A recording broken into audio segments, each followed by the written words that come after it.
Hari ini aku mau bawain part 2 dari thread horror Simple Man para penghuni pabrik gula. Salah satu thread horror yang akhirnya dijadikan film tahun ini, dan sekarang aku akan ceritain part 2-nya. Untuk part 1-nya udah ada di channel Nai, kalian bisa langsung lihat aja di sana. Nah, sedikit flashback cerita dari part 1-nya ya. Jadi thread horror ini diceritakan oleh Simple Man dengan pencerita yang kita sebut saja namanya Doni. Doni ini menceritakan kisah horor yang dia alami sendiri atau dia dengar dari orang tentang sebuah pabrik gula terbesar di wilayah tempat tinggal dia. Pabrik ini sebut saja namanya Pabrik Gula SMO yang bukan cuma besar tapi juga satu-satunya yang ada di sana. Pabrik gula ini punya luas tanah ratusan hektar yang mana saking luasnya pabrik ini dibagi jadi 4 zona. Zona timur, barat, selatan, dan utara. Aku udah ceritain part 1-nya kurang lebih 30 menit videonya. Jadi kalian bisa langsung lihat dan klik link di atas aja ya. Nah, di mana part 1 ini menceritakan beberapa hantu yang diantaranya ada Doni Belanda, pasukan pocong, dan hantu tanpa mata. Sekarang aku akan masuk ke part 2-nya. Tapi sebelum mulai, kalau kalian suka pembahasan semacam ini tentang kisah horor atau kasus-kasus kriminal dan info menarik dunia, kalian bisa langsung subscribe di channel Nai karena Nai akan update tiap minggu. Jangan lupa di like dan share juga biar Nai makin semangat bikin videonya. Jadi langsung aja kita masuk ke videonya. Markilai, mari kita mulai. Nah, cerita part 2 hari ini bermula dari kisah seorang supir pengantar tebu bernama Pak Sarip. Dia menceritakan pengalaman horornya terkait dengan pabrik gula SMO ini. Jadi 20 tahun lalu Pak Sarip ini adalah seorang supir pengantar tebu untuk pabrik SMO. Nah, hari itu ketika sedang maghrib, Pak Sarip ini tidur di dalam truk karena dia tuh kecapean setelah perjalanan panjang. Pak Sarip tuh habis mengambil tebu dari kebun pabrik di kota sebelah. Nah, lagi enak-enak istirahat, tiba-tiba Pak Sarip ini terbangun karena dia mendengar suara ramai orang berteriak. Pak Sarip yang kaget langsung mencari tahu apa yang terjadi. Nah, Pak Sarip pun bertanya ke orang-orang yang terlihat tuh sedang berlarian di sekitarnya. Mereka terlihat sedang mencari tahu juga apa yang terjadi. Pak Sarip pun ikut berlari mengikuti orang-orang. Sampai orang-orang itu berhenti di satu titik. Di situ tuh banyak sekali orang dan mereka berdiri menatap ke atas pohon waru yang letaknya tepat di samping bangunan utama produksi. Nah, di sana di atas pohon waru ada sesuatu yang melayang tertiup angin. Pak Sarip memastikan apa yang dia lihat dan ternyata yang tertiup angin itu adalah baju dari seorang karyawan pabrik yang gantung diri. Menurut cerita Pak Sarip, apabila seseorang gantung diri, kebanyakan mereka tuh akan meninggal dengan mata terbuka dan lidah mereka tuh biasa menjulur karena kesakitan sesaat sebelum gantung diri. Tapi karyawan yang tergantung di pohon waru ini lain, dia tuh meninggal dengan wajah yang ketakutan.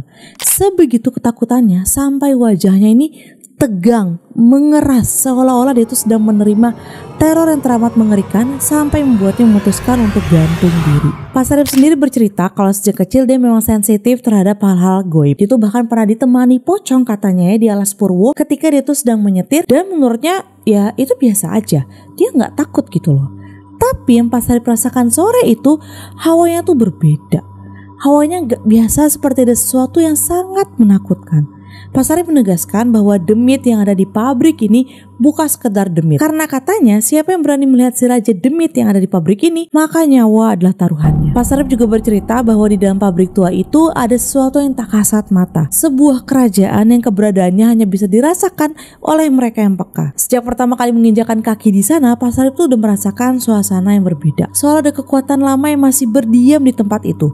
Dan ternyata keberadaan ini bukan sekedar legenda, melainkan sesuatu yang dalam budaya Jawa disebut Aji Manunggal. Jadi menurut cerita Pak Sarip ya, dahulu makhluk-makhluk ini adalah bagian dari kehidupan masyarakat. Mereka itu disembah dan dihormati sebagai penguasa alam yang tak terlihat. Namun ketika kepercayaan mulai berubah dan agama mulai masuk, keberadaan mereka ini mulai terusik.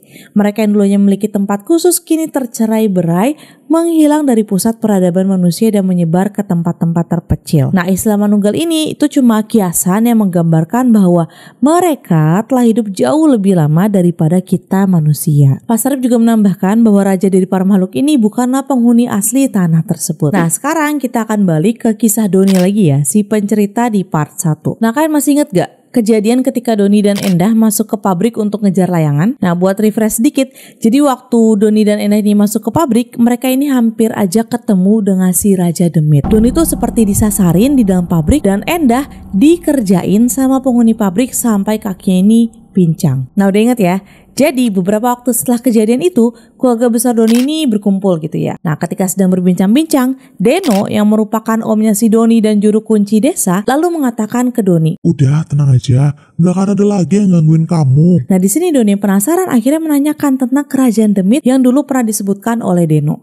Tapi Deno tuh sempat menolak untuk menceritakannya, sampai akhirnya Deno pun bertanya tentang Endah yang jadi pincang kakinya karena kejadian itu. Di sini Deno bercerita bahwa yang membuat si Endah begitu adalah Rogo Joglok. Deno mengatakan gak banyak orang yang berani melihat Rogo Joglok, dan Deno juga mengatakan si Endah ini beruntung karena baru Rogo Joglok aja yang ditemui. Doni ini sempat bingung, kenapa beruntung? Sedangkan si Endah ini, maaf ya, hampir cacat karena makhluk ini. Dan Deno pun mengatakan kalau Doni dan Endah ini sangat ceroboh karena cuma untuk ngejar layangan yang harganya cuma 500 perak aja, mereka tuh hampir mengorbankan nyawa dengan memasuki kerajaan Demit. Deno lalu melanjutkan ceritanya. Dia menceritakan tentang Rogo Joglok dan Jembrong Ireng yang harus lebih diwaspadai. Nah, Rogo Joglok ini adalah kepercayaan yang berasal dari ajaran Maharatu. Konon siapapun yang mendekati tempat itu atau rumah mereka, maka pertama kali akan bertemu dengan makhluk penjaganya. Sosok ini digambarkan memiliki tubuh besar dengan kepala yang dihiasi tanduk kerbau. Matanya merah menyala, kulitnya hitam legam dan auranya begitu mengintimidasi hingga siapapun yang pernah melihatnya gak akan berani mendekat apalagi berbicara dengannya. Selain Rogo Joglok, ada pula makhluk lain yang disebut Jembrong Ireng. Nah, sebelum menjadi juru kunci pabrik, Deno ini hanya pernah bertemu sekali dengan makhluk ini dan bahkan saat itu pun wujudnya tuh gak terlihat dengan jelas. Namun satu hal yang pasti, kakinya tuh sangat panjang. Saking panjangnya, satu langkahnya si makhluk ini jaraknya tuh sejauh 300 meter. Makhluk ini memiliki bulu berwarna kemerahan dan menciptakan siluet menyeramkan di kegelapan. Yang paling menakutkan adalah suaranya. Suara yang begitu mengerikan, hampir menyerupai raungan macan, menggema di udara, menimbulkan rasa takut yang sulit dijelaskan dengan kata-kata. Doni pun ingat nih, kalau Mbah Narno tuh sering menyebut nama Maharatu. Dan Doni pun jadi penasaran, apa jangan-jangan penguasa yang dimaksud ini adalah perempuan ya? Karena kan namanya Maharatu ya. Namun ternyata gak ada yang tahu pasti. Beberapa orang mengatakan sosok itu adalah wanita, sementara yang lain percaya bahwa dia adalah seorang pria. Yang jelas keberadaannya penuh misteri dan dianggap berbahaya. Meskipun Deno dipercaya untuk menjaga pabrik itu, bukan berarti ia mengetahui segalanya. Deno juga mengatakan kalau dunia manusia dan dunia mereka ini sangat berbeda. Apa yang terlihat oleh manusia belum tentu sama dengan apa yang mereka lihat. Dan menurut Deno yang lebih penting bukanlah mencari tahu bentuk atau wujud mereka, melainkan bagaimana kita bisa hidup berdampingan tanpa menimbulkan konflik. Jadi bisa dibilang ya, hingga saat ini Doni juga nggak tahu bagaimana rupa rajanya. Gak ada yang tahu dengan pasti. Tapi yang jelas, kawasan tempat si raja ini dijaga ketat oleh ajudan-ajudannya. Nah, tapi Doni itu pernah dengar satu kisah di mana ada seseorang yang memiliki pengalaman mengerikan di pabrik itu. Beliau adalah saksi dari sebuah kebakaran hebat yang pernah terjadi di kawasan zona selatan. Nah, orang ini adalah bapak dari Mas Anton. Nah, karena latar waktu cerita itu waktu bapak Doni ini masih kecil, yang berarti umur Mas Anton nih jauh lebih tua, tapi kita panggil aja Mas Anton biar lebih mudah ceritanya ya. Mas Anton ini adalah pemuda dari Semarang. Beliau tuh pertama kali menginjakan kaki di pabrik gula ini setelah mendapat rekomendasi dari pamannya yang kebetulan memegang jabatan sebagai salah satu mandor. Waktu itu semua sektor di pabrik ini tuh masih bekerja dan belum ada sektor atau zona yang di stop. Mas Anton sendiri mendapat bagian sebagai satpam dan karena latar belakang pendidikannya, beliau tuh masih terhitung sebagai karyawan kontrak. Nah, Mas Anton ini nggak sendirian karena beliau tuh diterima bareng sama Mas Fadil yang dari kota sebelah. Di sini karena mereka berdua dari luar kota, maka wajib hukumnya bagi mereka menempati rumah jaga atau markas satpam yang ada di area tengah. Meski namanya rumah jaga, namun dilihat dari kondisi luar, rumah ini tuh lebih dari layak. Mirip rumah Belanda untuk pejabat tinggi, hanya saja katanya tuh sangat angker. Jadi saat itu siang hari trik, Mas Anton diantar dengan mobil setelah dia dijemput dari stasiun. Ketika pertama kali melihat pabriknya, Mas Anton tuh ngerasa kagum karena pabrik itu tuh megah, besar. Nah, Mas Anton yang saat itu udah menganggur lama jadi sangat senang dan bersemangat. Lalu ketika sampai, Mas Anton ini bertemu dengan Pak Edi, si kepala satpam. Ternyata secara kebetulan hari itu Pak Edi juga kedatangan calon satpam baru yang lain yang namanya Mas Fadil tadi. Nah, Mas Anton segera berkenalan lah dengan Mas Fadil dan mereka langsung bisa akrab. Siang itu Pak Edi menjelaskan prosedur kerja satpam yang akan dibagi menjadi 3 shift dalam kurun waktu 1 minggu kerja. Mas Anton dan Mas Fadil hanya mendengarkan dengan seksama dan di akhir penjelasan Pak Edi ini berkata, "Semoga betah ya," sambil tersenyum. Sebenarnya ini kan ucapan biasa aja ya, kayak good luck gitu kan. Tapi entah kenapa Mas Anton tuh ngerasa ada yang aneh.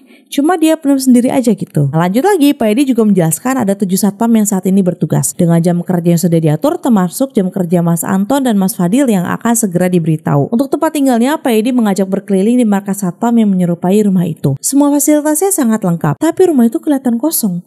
Mas Anton yang penasaran pun bertanya kan. Punten Pak, ini satpam yang lain di mana ya? Kok rumahnya kosong? Pak Edi pun mengatakan bahwa yang akan tinggal di sana hanya Mas Anton dan Mas Fadil aja. Kata Pak Edi karena mereka berdua ini dari luar kota, supaya tidak perlu mencari kos, Pak Edi mengatur markas ini untuk Mas Anton dan Mas Fadil. Sedangkan Pak Edi mengatakan kalau dia tidak tinggal di sana karena dia punya keluarga di rumah. Di sini Mas Anton tuh sempat ngelihat wajah Mas Fadil tuh pucat pasi. Nah balik lagi karena Mas Anton ini masih baru, dia tuh nggak mau cerewet, nggak mau banyak tanya gitu lah. Akhirnya dia nerima aja gitu. Mas Anton memilih kamar dekat ruang tamu, sedangkan Mas Fadil memilih kamar di belakang.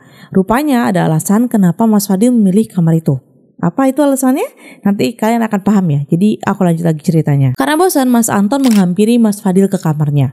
Waktu itu Mas Fadil lagi beres-beres tas. Baru aja Mas Anton masuk ke kamar Mas Fadil, dia mencium wangi melati yang menyengat sekali. Mas Anton pun nanya ke Mas Fadil, Wangianmu taiki Mas gitu. parfum bukah ini Mas? Mas Fadil cuma tersenyum seolah mengiyakan. Namun Mas Anton merasa tidak nyaman di kamar itu.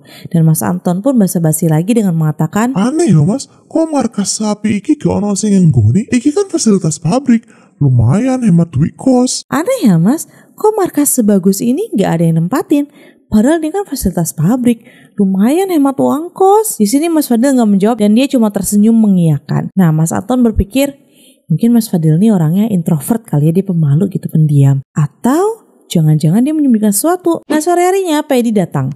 Beliau tuh meminta tolong salah satu dari Mas Anton atau Mas Fadil untuk bertugas malam ini karena salah satu satpam sedang sakit. Mas Anton dan Mas Fadil saling memandang satu sama lain sampai akhirnya Mas Fadil mengajukan diri. Akhirnya malam itu Mas Fadil lah yang bertugas dan di sini jujur aja Mas Anton tuh ngerasa lega karena dia tuh ngerasa belum siap aja gitu loh. Kalau besok oke lah kita mulai kerja. Nah sebelum Mas Fadil berangkat kerja dia tuh ngasih pesan aneh gitu ke Mas Anton. Dia mengatakan untuk langsung tidur aja setelah sholat Isya. Nah pesan dari Mas Fadil ini membuat Mas Anton kepikiran. Kenapa tiba-tiba si Fadil bilang gitu ya? Saking kepikirannya setelah sholat Isya di kamar, Mas Anton ini malah gak bisa tidur. Dan tiba-tiba wewangian itu muncul kembali. Mas Anton mencium wangi melati yang sama seperti yang ia cium di kamar Mas Fadil. Mas Anton berpikir, oh mungkin si Fadil pulang kali ya, ada yang ketinggalan gitu ya. Lalu dia panggil lah, Fadil. Lalu tiba-tiba sekelebat ada bayangan yang lewat depan pintu kamarnya yang terbuka. Mas Anton pun langsung berdiri keluar kamar. Bingung, ini Fadil kenapa malah balik bukannya kerja? Nah karena takut ada apa-apa, Mas Anton akhirnya menuju kamar Mas Fadil. Dan emang benar wangi melati yang menyengat itu berasal dari kamarnya Mas Fadil. Tapi dalam hatinya Mas Anton tuh gak yakin kalau ini tuh bau parfumnya Mas Fadil. Lalu Mas Anton pun membuka pintu kamar Mas Fadil. Dia sangat penasaran sampai nekat buka kamar orang lain. Ketika pintu terbuka tidak ada siapa-siapa di dalamnya. Namun wangiannya tuh menyengat sekali. Mas Anton mencari ke sana, kemari, sampai ia mendengar suara wanita yang tertawa terkikih. Mas Anton yang mendengar itu langsung merinding. Semua bulu kuduknya berdiri. Dia yakin suara wanita tertawa itu bukan halusinasi, tapi masalahnya gak ada siapapun di sana. Sampai akhirnya Mas Anton membuka lemari. Bau melati yang tadi menyengat berubah menjadi bau busuk seperti bau bangkai tikus. Begitu lemari dibuka, Mas Anton terpekik kaget karena ada kepala di sana. Kepala wanita yang sedang menyengir lebar menatap ke arah Mas Anton. Tanpa pikir panjang, Mas Anton langsung lari ke kamarnya. Nah besoknya ketika Mas Fadil baru aja pulang, dia tuh melihat wajah Mas Anton yang nampak kaget. Mas Anton pun langsung mengatakan ke Mas Fadil perihal kepala yang ia lihat di kamar Mas Fadil. Mas Fadil tuh gak nampak terkejut, dia tuh biasa aja dan dia mengatakan, kemarin kan udah tak bilangin Mas, selesai sholat tidur aja langsung. Ternyata Mas Fadil tuh udah tahu tentang penghuni di rumah ini. Mas Fadil akhirnya menceritakan semuanya termasuk alasan kenapa dia memilih kamar di belakang. Kata Mas Fadil kamar di belakang itu penghuninya yang paling jahil dan memang suka mengganggu. Namun kalau kamar lain penghuninya itu lebih gak ramah gitu. Mas Anton mendengar itu tuh langsung shock. Mas Fadil mikir, kalau Mas Anton yang dapat kamar yang di belakang, takutnya nih ya, dia tuh bisa ketakutan karena dijahilin abis-abisan. Kata Mas Fadil di kamar yang sekarang ditempati Mas Anton juga sebenarnya ada, tapi dia nggak berani kasih tahu, takut Mas Anton kepikiran gitu. Hari itu Mas Fadil juga bercerita, katanya ada sesuatu yang nggak kasat mata tentang pabrik ini, tentang adanya kerajaan demit. Mas Fadil tuh bercerita ketika kemarin dia berjaga di zona selatan, dia ini ketiduran dan dia dibangunkan oleh seorang kakek-kakek.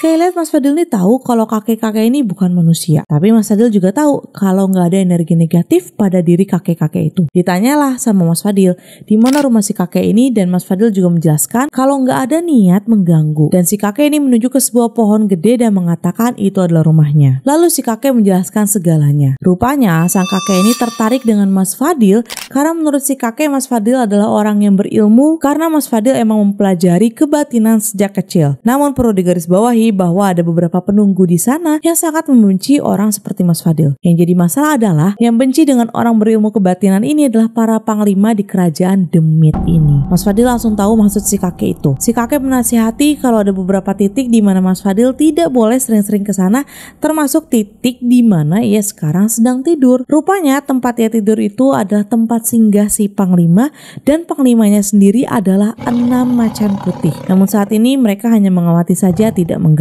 Mas Anton yang mendengar itu, jujur aja dia bingung. Dia tuh nggak tahu lagi harus gimana. Dia mikir kalau dia pulang ke Semarang lagi cukup jauh jaraknya, dan dia juga malu untuk pulang setelah lama nganggur, padahal belum juga dapat gaji pertamanya kan. Dan di sini Mas Anton baru ngeh, oh ternyata ini maksud kalimat Pak Edi. Semoga betah ya. Nah, Mas Fadil lalu menenangkan Mas Anton dengan mengatakan mereka ini nggak akan mengganggu atau mencelakai apabila kita tidak mencari gara-gara terlebih dahulu. Kecuali yang emang jahil ya. Nah, mereka ini jahil hanya untuk mencari perhatian aja sebenarnya. Kalau kita biarin, mereka akan capek sendiri. Mas Fadil juga berpesan untuk menjaga lisan dan perbuatan dimanapun, tetap berdoa dan meminta perlindungan kepada Zat yang Maha Tinggi. Maka kita akan dijauhkan dari godaan setan. Namun, kata-kata seperti ini kan cuma sebatas kalimat aja kan. Bila kita menghadapi kejadian tersebut secara langsung, pasti akan buyar juga gak sih? Lalu sekarang aku akan ceritain kisah saat Mas Anton mulai bekerja di malam pertamanya. Umumnya di pabrik gula saat malam memang tidak ada aktivitas apapun,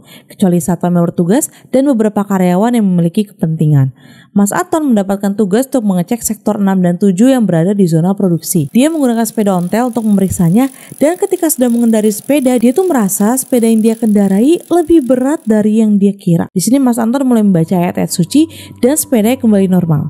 Namun untuk beberapa saat saja, karena setelah itu sepeda terasa berat lagi hingga ia harus mengayuh lebih kuat. Dengan nekat Mas Anton melirik apa yang ada di belakangnya, dan betapa kagetnya Mas Anton ketika dia melihat ada pocong yang duduk di belakang ikut menemaninya. Ia akhirnya kembali ke tempat teman-teman jaganya dengan wajah yang pucat. Ia bercerita tentang apa yang terjadi, namun semua itu memasang wajah yang biasa-biasa aja. Bahkan salah satu dari mereka menimpali, Walah, mek pocong tonton, aku tahu diikuti genderuwo biasa. tak bercanda atau enggak, namun obrolan itu tampak serius meski diiringi gelak tawa. Malam itu Mas Anton jadi satu-satunya yang tetap terjaga sementara yang lain tidur di pos jaga. Selain kisah tadi, ada satu kisah lain dari Mas Anton yang lebih mengerikan. Saat itu entah itu malam Jumat Kliwon atau apa ya, sejak keluar dari rumah, Mas Anton tuh ngerasa firasatnya nggak enak. Mas Anton berjalan menelusuri jalan pabrik yang remang-remang ke pos jaga yang jaraknya 2 km dari rumah jaganya. Mas Anton sempat meminta tukar shift dengan Mas Fadil, tapi Mas Fadil ini menolak karena katanya badannya lagi meriang. Padahal Mas Fadil tahu kalau malam itu adalah malam di mana semua penghuni sedang ramai. Nah, di perjalanan menuju pos jaga, Mas Anton tuh mendengar suara orang menabuh gamelan, seperti ada pertunjukan ludruk atau wayang. Mas Anton yang mendengar itu langsung berpikir, siapa yang ngadain hajatan? Apa desa sebelah yang ngadain ya? Pas lagi sibuk dengan pikirannya, tiba-tiba dia teralihkan dengan sesuatu yang bergerak-gerak. Mas Anton melihat ada seseorang yang tengah menari di sebuah lahan rumput yang gelap gulita. Siluetnya menyerupai penari jaipong, namun suara gamelan terdengar di mana-mana. Karena penasaran, tanpa sadar Mas Anton perlahan mendekati sosok penari itu, dan rupanya penari itu tidak sendirian. Di kanan dan kirinya ramai orang yang melihat seperti sedang menonton pertunjukan. Sambil terus mendekat, Mas Anton berpikir, gimana bisa ada pesta malam begini di dalam pabrik? Dan semakin mendekat, Mas Anton mencium wangi daun kemangi bercampur wewangian bunga kamboja. Semakin dia mendekat lagi, semakin Mas Anton merasa dia tuh gak bisa mengendalikan dirinya untuk pergi. Mas Anton tahu ada yang gak beres saat itu. Suara anak-anak dan orang tua yang tertawa diiringi lagu-lagu Jawa menambah keinginannya untuk ikut, sampai tiba-tiba seseorang menepuk pundaknya. Ternyata itu Pak Edi. Dia tuh mengatakan, Ton, ini bukan tempatmu berjaga. Ngapain kamu di sini? Mas Anton lalu menunjuk ke arah keramaian yang dia lihat tadi. Namun ketika ia melihat lahan itu lagi, ia baru sadar tempat itu gelap gulita tanpa ada satu orang pun di sana. Pak Edi segera membawa Mas Anton pergi mengantarnya ke pos jaga. Di sana Mas Anton bertemu dengan teman-teman jaganya dan dia pun bercerita hal yang barusan dialami. Mas Anton juga mengatakan apabila tadi dia tuh nggak segera disadarkan Pak Edi, mungkin besok ia tuh udah nggak ada di sana, udah lenyap. Tapi tiba-tiba semua temannya tuh terdiam dan saling menatap satu sama lain. Salah satu dari mereka pun bertanya, "Pak Edi, apa maksudmu?" Dan Mas Anton pun menjawab, Pak Edi ya, Pak Edi, iki lo wonge. dan ketika dia menoleh, gak ada seorang pun di sana. Mas Anton langsung nge-freeze. Penjaganya mengatakan kalau Pak Edi itu gak akan jaga malam hari ini. Pak Edi sedang di rumah karena anaknya lagi sakit. Mas Anton di situ hanya terdiam. Dan berbagai pertanyaan pun muncul di kepalanya. Siapa sosok Pak Edi tadi? Siapa yang nganter dia ke pos? Dan kemana keramaian penari yang tadi dia lihat? Besoknya Mas Anton langsung jatuh sakit. Mas Fadil mengatakan seharusnya Mas Anton ini bersyukur karena siapapun yang menyerupai Pak Edi berniat baik dengan menjauhkan Mas Anton dari pusat yang seharusnya memang tidak ia datangi. Seharian Mas Anton hanya tiduran di dalam kamar, badannya letih dan ia masih terus kepikiran kejadian kemarin. Namun tiba-tiba Mas Anton ingat saat ini dia tuh sedang di rumah sendirian karena Mas Fadil lagi pergi untuk kerja di shift sore. Hari mulai gelap. Mas Anton pun bergegas mengambil air wudhu kemudian masuk ke dalam kamar. Dia gelar sajadahnya di samping tempat tidur dan berniat untuk menunaikan sholat maghrib. Namun entah kenapa dia tuh tahu kalau dia tidak sendirian di dalam kamar. Mas Anton lalu menunaikan sholat maghrib di dalam kamar, namun dia tidak bisa khusyuk. Dia bahkan berulang kali mengulang Al-Fatihah karena dia merasa seperti ada seseorang yang melihatnya. Dia merasa ada bayangan wajah yang lagi ngeliatin dia. Bayangan wajah itu seolah tertawa melihat Mas Anton menunaikan sholat dan benar aja baru satu rakaat tiba-tiba ada sesuatu yang menepuk bahunya dan dia yakin itu tepukan dari seseorang. Buat yang nggak tahu, jadi apabila kita sholat sendiri dan ada yang menepuk bahu, maka itu adalah tanda bahwa yang ditepuk ini harus menjadi imam untuk seseorang yang menepuk bahunya. Tapi masalahnya kan nggak ada siapa-siapa di rumah itu. Mas Fadil lagi kerja. Lalu siapa yang pengen ikut sholat ini? Dan Mas Anton jujur aja ketakutan dan semakin gak khusyuk. Namun dia tetap mengeraskan suaranya seperti selayaknya imam ketika membaca Al-Fatihah dan menunaikan sholat seolah-olah ada orang di belakangnya. Ketika dia tahiyat akhir, Assalamualaikum warahmatullahi wabarakatuh, Assalamualaikum warahmatullahi wabarakatuh, Mas Anton ini terkejut. Karena rupanya gak ada siapapun yang berdiri di belakangnya. Detik itu juga Mas Anton hanya bisa beristighfar, berharap siapapun yang mengganggunya akan berhenti melakukannya. Semenjak tinggal di rumah itu, Mas Anton sadar bahwa memang ada makhluk selain manusia yang bersifat goib dan ia tidak dapat menyembunyikan ketakutannya. Sebaliknya, Mas Fadil itu mendapat gangguan berupa serangan fisik. Namun ia lebih menahan diri dan tidak menceritakan ini pada Mas Anton. Namun kelak ketika Mas Fadil sudah tidak sanggup, Mas Fadil akhirnya bercerita ke Mas Anton. Jadi Mas Fadil ini bercerita kalau setiap malam wanita yang tinggal di dalam kamarnya akan menemaninya. Wanita yang tadi Mas Anton lihat itu loh. Wanita ini akan berdiri di sampingnya dengan kepala diletakkan di samping bantal tempat Mas Fadil tidur. Bahkan ketika Mas Fadil sholat malam akan tercium aroma busuk dan menyengat serta tawa yang mengejek. Hal itu menjadi keseharian bagi Mas Fadil. Namun ketika ia bekerja, saat inilah para penghuni yang memiliki aura lebih gelap kadangkala menyambutnya dengan teramat tidak ramah. Pernah ketika Mas Fadil berangkat ke pos jaga, ia dicegat oleh makhluk hitam besar bermata merah menyala dengan bulu lebat di tubuhnya. Makhluk ini bersuara seperti orang yang amat marah. Setiap Mas Fadil mengucap kalimat permisi, ia akan dicekik. Namun Mas Fadil masih bisa menjaga diri karena Mas Fadil yakin bahwa ada yang lebih tinggi dari sekedar makhluk penuh amarah seperti ini. Nah, beberapa hari sebelum kejadian kebakaran besar di pabrik ini, Mas Fadil tuh sudah mendapat firasat buruk bahwa akan ada bencana. Setiap malam Mas Fadil ini mendengar suara menangis dari luar kamarnya. Kemudian tepat pada jam di mana malam menjadi gelap gulita, terdengar suara anjing kemureng atau anjing berekor dua yang saling menggonggong. Ketika dilihat Mas Fadil, anjing itu akan pergi. Konon dahulu ada keyakinan di desa-desa Jawa, siapa yang melihat anjing ini harus melempar si anjing dengan batu karena kedatangannya biasanya membawa bencana. Namun dari serangkaian tanda itu ada satu tanda yang membuat Mas Fadil harus segera mengundurkan diri dari tempat ini, yaitu ketika ia disukai oleh abdi dalam. Ketika Mas Fadil bercerita tentang wujud sosok ini, ia tidak berhenti-henti mengucap istighfar. Sosok ini wujudnya adalah seorang wanita dengan kaki panjang. Ia seringkali mengikuti Mas Fadil dan sosok ini tampak malu-malu, namun yang mengerikan adalah salah satu kakinya tampak pengkor sehingga ketika ia berjalan ia seperti menyeret kakinya. Mas Fadil menduga makhluk ini tinggal jauh di zona timur. Lalu gimana bisa makhluk ini begitu suka dengan Mas Fadil? Nah, jadi menurut Mas Fadil ya, aromanya tuh tercium seperti aroma kunir yang diperas, sehingga wangi tubuhnya seperti aroma bau langu. Padahal Mas Anton tuh berkata kalau Mas Fadil nih gak ada bau apa-apa, dia tuh biasa aja gitu loh. Tapi Mas Fadil mengatakan bahwa hanya beberapa orang yang dapat mencium baunya karena sebenarnya bau ini adalah bebauan yang disukai oleh jin penggoda.